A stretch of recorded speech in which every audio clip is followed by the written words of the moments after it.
driving late at night on a deserted highway. I saw a flickering neon sign. Moonlight Motel. I hadn't seen another car for hours, so I pulled in. The place looked frozen in time. Rusted cars in the lot. Curtains drawn on every room inside. The clerk barely spoke. He slid me a key for room 6 without meeting my eyes. As I turned to leave, I thought I heard him mutter under his breath, "Don't open the other door." Room 6 was ordinary at first glance, faded wallpaper, a buzzing lamp, and a bed that smelled faintly of mildew. But as I dropped my bag, I noticed something odd. On the far wall was a door, painted the same color as the wall to blend in. No number, no handle, just a keyhole. My stomach tightened. It didn't feel like a closet. It felt like something was on the other side. At 2 a.m., I woke to faint whispering. It wasn't coming from the thin walls or outside. It came from behind that hidden door. I pressed my ear against it. The voices weren't speaking English. They hissed, muttered, sometimes laughed. Suddenly, one voice stopped. Silence. Then, clear as day, a whisper right against the wood. "We know you're listening." I stumbled back, heart pounding. The next morning, sunlight barely touched the room. I decided to leave, but when I grabbed my bag, I froze. Deep scratches had appeared on the hidden door overnight. Not random patterns, symbols carved into the wood. They looked like numbers, but backwards, twisted. I grabbed the key, marched to the clerk, and demanded another room. His face turned pale. "Room 6?" he asked. When I nodded, he whispered, "That room doesn't exist."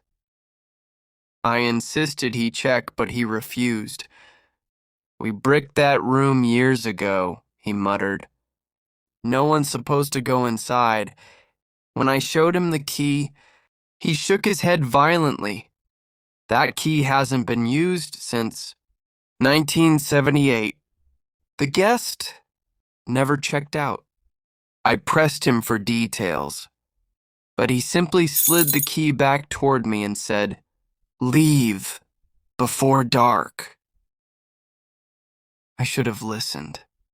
Instead, curiosity dragged me back. The sun dipped below the horizon as I pushed open room 6 again.